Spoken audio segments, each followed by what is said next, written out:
What's up, everyone? DJ Nubis. And DJ Neko. Here with you on the Meltar Radio podcast with a brand new show segment called Rated R for Rom-Com. This is actually a podcast segment dedicated to Neko, where she came up with this bright idea to force me to watch rom-coms and mushy movies and then give my thoughts on them. And some I've seen in the past and some I haven't. But some he's kind of seen in passing, or like he's watched me cry over them. Like there's a couple that are. Yeah, so this is her way of like torturing me to actually sit me down. And she says, I need a show. I need a show. Show for DJ Neko. Yeah. Right? Yeah. So she'll be getting my honest opinions about these films as we go along at some point. And it'll be a little bit fun for her. She likes these films a lot. She likes a lot of them that she has on Blu-ray and DVD herself. So we'll be going through them. But as our debut here, 2004's, Mean Girls, starring Lindsey Lohan, Rachel McAdams, Tim Meadows, Anna Gasteyer, Amy Poehler, and Tina Fey. Mean Girls is a 2004 American teen comedy film directed by Mark Waters and written by Tina Fey, but also was produced by Lorne Michaels of Saturday Night Live. So this was a book before it was a movie, and they took the book and brought it to screen. and this is before post Lohan crazy time and all that. So and I forgot this, but I just seen when I was looking up for the poster for this film, they made a remake in 2024. So the remake in 2024 was based off of the Mean Girls musical. So like with everything that goes along, they made a musical, and then they made the musical into a movie, which I won't watch.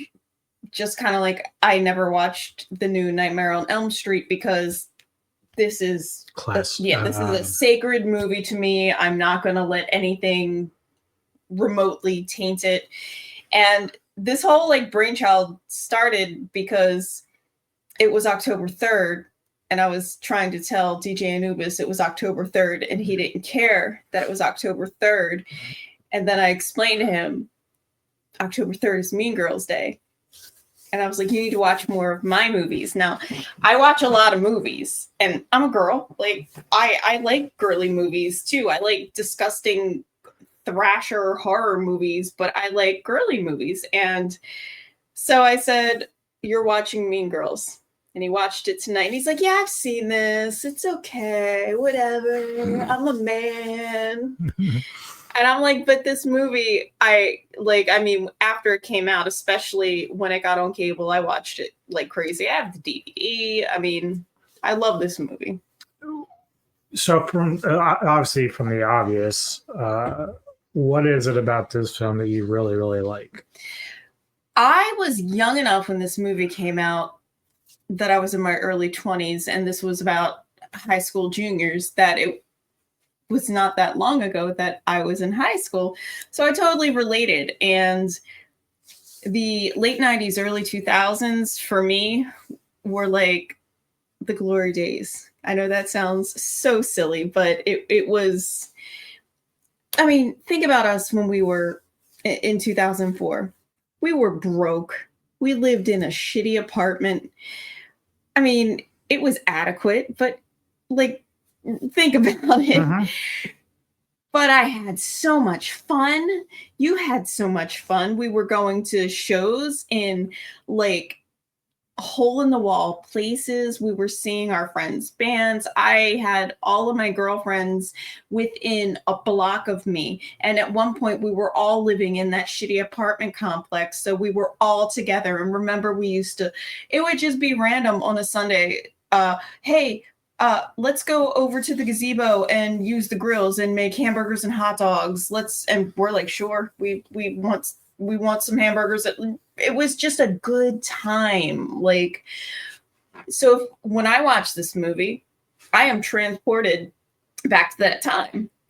And I'm really like feeling like the outfits. How many of those short little ruffly skirts did I have that I wore? And I thought that was appropriate to wear to work. You and I worked together at the time. Yeah, it should be noted also that you have Amanda Seyfried as well as Lacy Chabert in this film as well. So and I love Amanda Seyfried too. I think she's a great actress. I think she's funny. And another show that I like that she's in is Big Love, which kind of came out around this time too.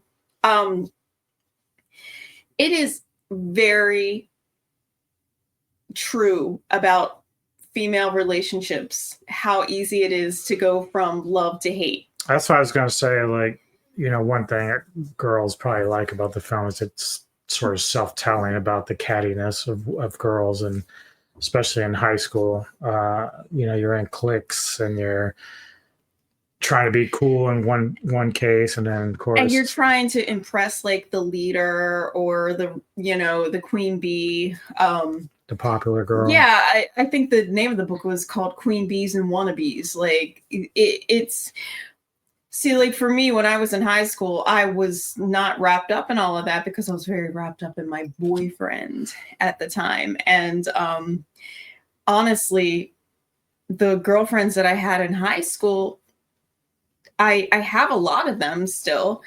We're all grown and different now. The burn book was something that I don't even think kids today would really kind of understand, because this is before, like, nowadays. Well, that would be dangerous. Well, nowadays, like, people just comment on like Instagram or TikTok or Facebook posts or whatever. People just do it. That burn book is a real thing. I don't know if you did that back in the 80s, but in the 90s, it was a thing. It wouldn't be for a guy. I mean, maybe girls did it. We didn't call them burn books. We called them slam books. And we literally did the same thing. And it was like each page. As I think about it, like, so Ryan Philippe was in Cruel Intentions. He had a book. Was that considered a burn book? His book was more like a journal, I think. And we can definitely visit Cruel Intentions, because I love that movie too. But literally, it would be a spiral notebook or one of those composition books, and each page at the top, we didn't put pictures in there, we just wrote the names. So it would be like, you know, Jessica Smith, Tammy Jones, whoever at the top, and then you would pass it around and flip through the book and write comments under each person's name. And if you're in there and you go to your page and it says something like, you know, you have a big ass and you're 15, you want to kill yourself, like that. But it's very real. It happens. It was a little bit more dramatic in this movie because they cut out pictures. They put it in there. There was accusations of drug use and underage sex. Some are true. And we didn't put. Which nowadays, for like in this film, the coach, like, that's a serious thing that's happening, but they don't really expose it until it's accidentally exposed. Like, we used to do that. This movie, and I think for anyone my age and maybe like 5 to 10 years younger, because of how it was done and, you know, the time, even maybe a little bit, like, if you're around 45 to 50 to 40, you're probably going to look at this movie and be like, yeah, it feels like high school. Because when I was in high school, we didn't necessarily have the cell phones, right? Like, we had pagers, but you would still go to the mall and everybody had a fucking pager, and there was codes and people put codes in there, and you had to like decipher the codes and figure out like what secret messages were people were putting in. And you still went to the mall and you hung out and you got together, you gathered together after school. You're like, okay, I'm getting in the car with my friends and we're going wherever. And it could be something really simple. Like, I used to just have friends come over my house because my parents were working. And I'm not saying we did anything horrific. We just like ordered gravy fries from the carryout on the corner and hung out. Like, it wasn't anything, but it was nice to feel like you were kind of independent. And this movie feels like my, late teen, early 20 life. And that's why I kind of really hold it dear to me. And I think a lot of women my age probably do too. And there's so many like iconic quotes in there. Like, you heard me like snickering every time they say something like, on Wednesdays we wear pink. So anyway, this film basically features 4 main individuals, and this is your clique. It's the Plastics. Yeah. So obviously the 3 on the right are Amy, Lacy, and of course Rachel McAdams, which is my girl. They're like the trio that right now is like the Plastic, the popular girls, with Regina on the far right being the leader. And of course, Katie, played by Lindsey Lohan, is just moved from Africa, where she was initially homeschooled, and now she's in her first public school setting. And of course, she ends up meeting this other girl, Janice, played by Lizzie Kaplan, who is kind of like she's like artsy. Yeah, and so, but she has a bad reputation, which was started by Regina, is like, calling her a lesbian or whatever. And so Janice has like an axe to grind with Regina, as much as the other girls, which have been picked on by Regina, take it like it's like the more that they got picked on, they wanted Regina to like her. Right. So they were all just kind of like, where you'd think some people just really hate her. Some are like taken as a badge of honor that they were being picked on by. And they would do those like little, almost like little interviews in the movies, and they're like, "Oh, Regina's hair. She once punched me in the face." It's yeah, her hair is short, and it's like because everybody was just enthralled. Regina is rich. She has a nice car. She bullied her parents into getting the nice bedroom in the house. Like, her parents, of course, Amy Poehler playing her mother. You know, as comedic as it is, like, but it shows you just how entitled that Regina is, and that her parents really don't have any boundaries or rules. So this has allowed her to become this monster. I'm not a regular mom. I'm a cool mom. But Katie, you know, she's like a very smart girl, very good at math, but clearly she ends up kind of falling for Aaron Samuels. Yeah, who's Regina's ex. And so, of course, that's going to cause issues with Regina, who doesn't really want to give way. The girls take her in because initially they're just trying to get to know her, but then Janice, who was sort of befriended her beforehand, is like, well, now you should take the opportunity to really befriend them and like tear them down and expose get the secrets. I need to hear all the secrets so you can tell me everything. Because Janice used to be best friends with Regina, and you hear about that a lot too in real life. There's girls and guys that, as growing up, they were friends, but once high school came out, they went kind of different ways. One guy might become like a jock and very popular, while the other guy that was a friend would become nerdy and not the same as, you know, the other guy. Or same with the girls. It just veers off. And you see a lot of movies that kind of deal with that topic, but clearly Katie starts integrated into the clique and starts learning about how to be catty and doing all this stuff, while at the same time trying to maneuver herself within the group to basically expose Regina while getting the guy. And it's just kind of going back and forth. One good thing about this film, obviously, is it was on a budget of 17 to 18 million, but made like 130 million in the theaters. So it did very well.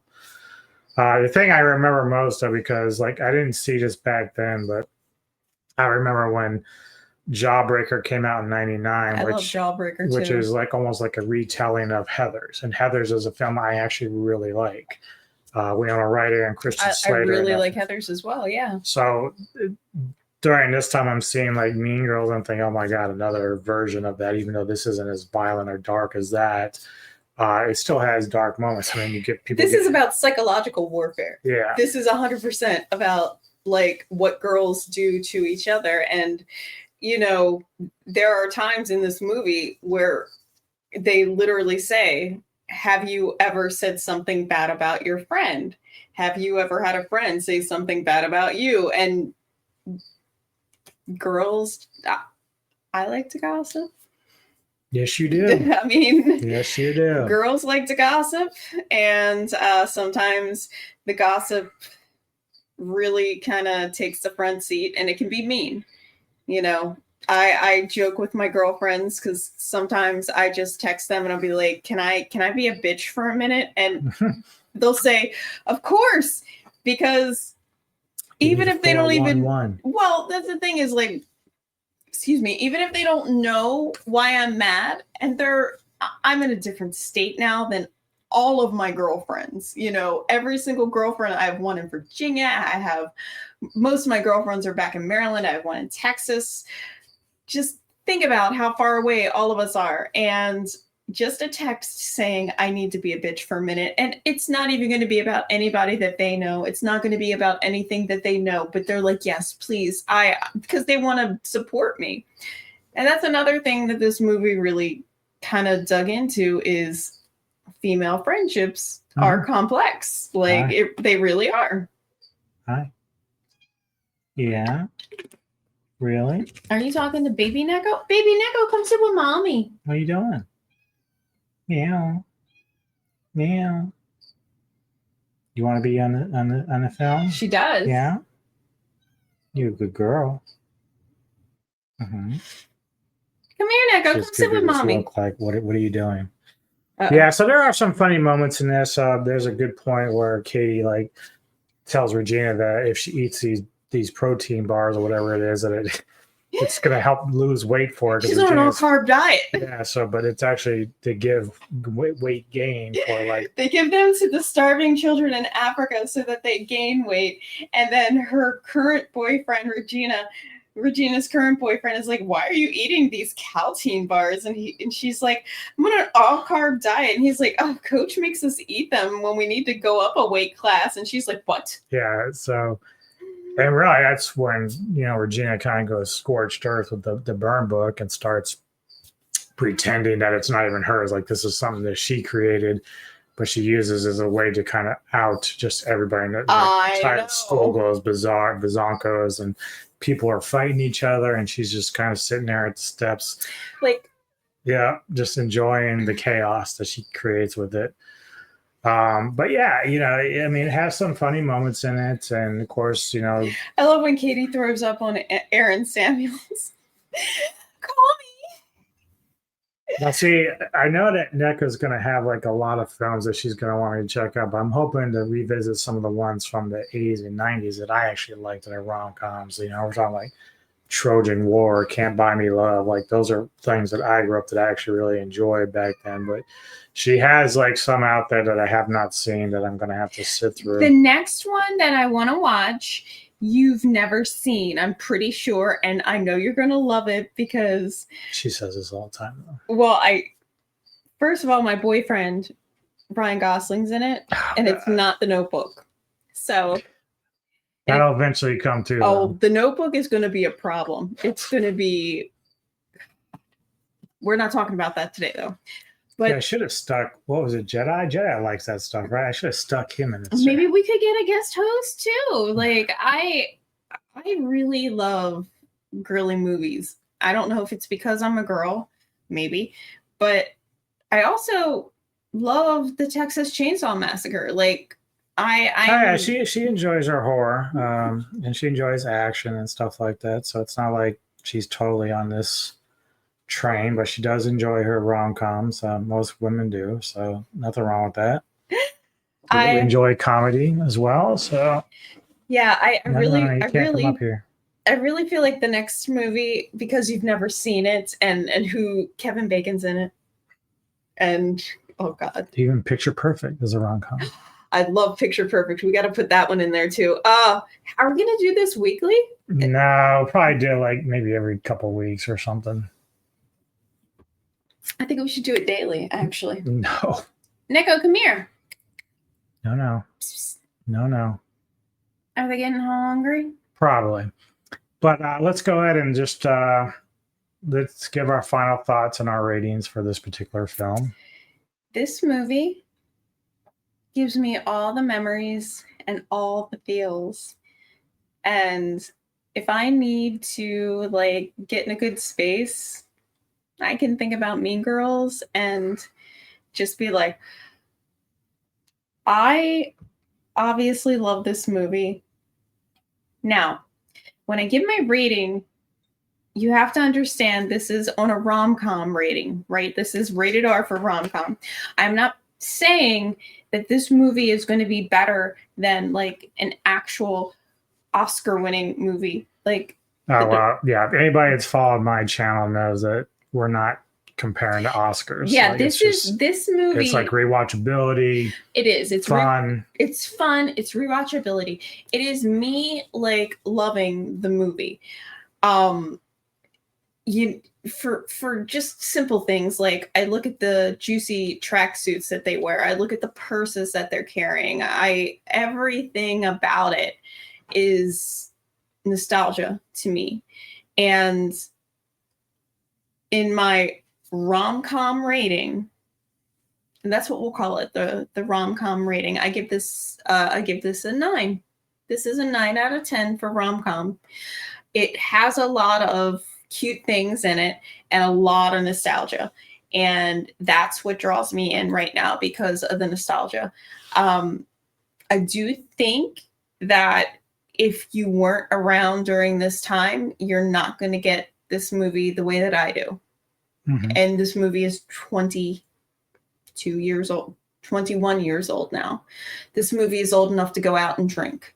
So if you weren't around during this time, and maybe like if my 15-year-old niece would watch it, it wouldn't resonate the way, because the social cues and the social hierarchies are a lot different now, just because life is a lot different now. And I just, it's what draws me to it. So what do you think, DJ Anubis?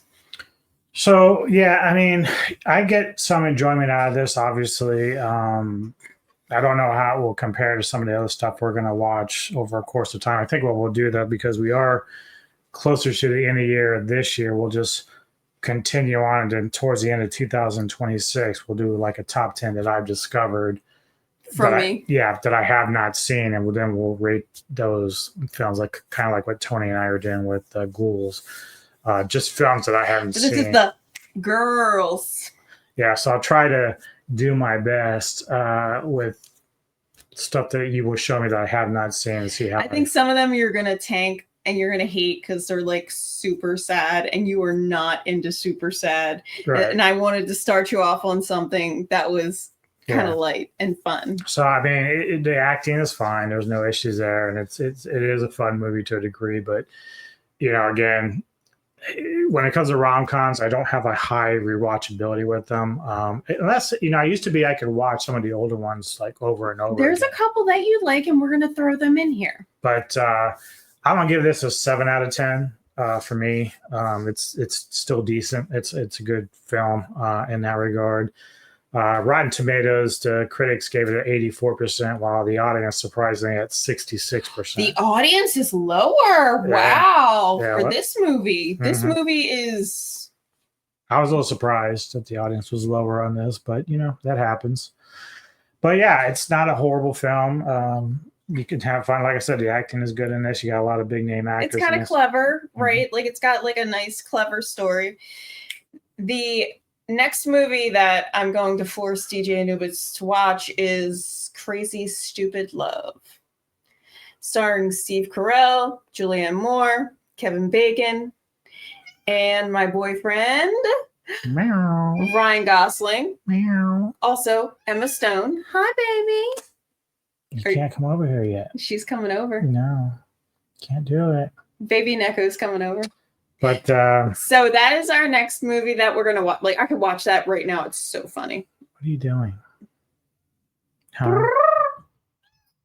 Man, you're gonna ruin things like your step. Oh, I saw a tail. Oh my goodness, there's Daddy's girl. Look at that tail. It's just gotta be in my shit. She's such a baby, isn't she? Oh. But yeah, so for me, tomorrow, I'll be on Kevin Lambert's channel at 5 p.m. Eastern for his next Fear the Wolf segment, which is a franchise discussion on The Howling. You've been watching every Howling. You've been talking about all the Howlings. You are Mr. Howling right now. Yeah, it's going to be a bloodbath, though, because most of that franchise is garbage. So but we'll dive into it tomorrow at Entertainment Headquarters and discuss that.